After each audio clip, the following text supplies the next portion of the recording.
महाभारत में प्रसंग आता है, भगवान व्यास देव जी जा रहे थे तो एक नाली का कीड़ा निकलकर बड़ी तीव्र गति से मार्ग को लांघ रहा था।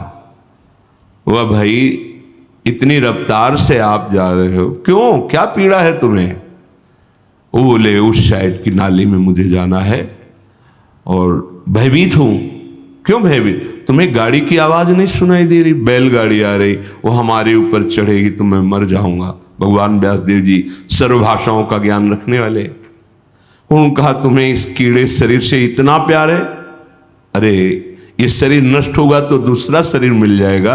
बोले आपको जो व्यास शरीर प्रिय है ना, ये उतना ही हमें ये कीड़े का शरीर प्रिय है।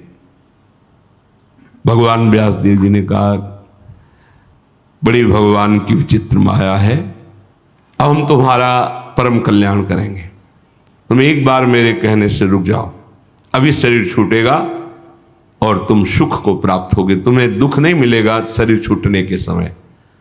स्तब्ध किया उसको, ओ गाड़ी आई कुचल के मन। उसका फिर चतुर्वर्ण में जन्म हुआ मनुष्य योनि में। वो जब नवयुवक हुआ तो अपने इन्हीं सब कार्यों में जो चतुर्वर्ण के कार्य उसी में मगन गए। भगवान व्यासदेव जी, भाई तुम कौन हो? अपना परिचय, मैं अमुक हूं। नहीं, तुम्हें याद है? अब स्मृति जागृत हुई, हाँ मैं वही कीड़ा हूं जो आपसे, तो देखो तुम फंस गए ना फिर यहां, जैसे तुम्हें कीड़े का शरीर प्रिय था ऐसे तुम ये इस शरीर में। नहीं, इसको भी छोड़ो। भगवान व्यासदेव जी ने वो शरीर छुड़वाया। क्रम से वो प्रथम वर्ण में जब उस ऐसे राजा बना, तृतीय वर्ण, ओ चंवर डुलाए। तुम्हें याद है हर वर्ण में उसका जन्म हुआ क्रम से? तुम्हें याद है? हाँ मैं चक्रवर्ती राजा हूं, मेरा है वैभव, मुझे स्मृति। नहीं, तब पूर्व, हाँ मैं नाली कीड़ा था, मैं ये समझो। भगवत स्मृति धारण करो, इस पे राग मत करो। वहां से त्याग कराया। जब प्रथम वर्ण में जन्मा, वो अपने कार्य में विद्वान होकर ऐसे उपरोहिता। फिर भगवान व्यासदेव, तुम्हें याद है? शास्त्र याद है ये सब? नहीं, पूर्व स्मृति याद है? पूरी याद कर।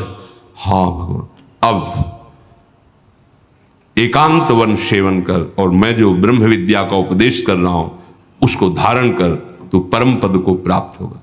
उसमें दिखाया कि जिस शरीर में जीव जाता है उसी को ऐसा मानता है ये मेरा है, और मानो पहली बार मैं इस सृष्टि में आया हूं, सब भूल जाता है।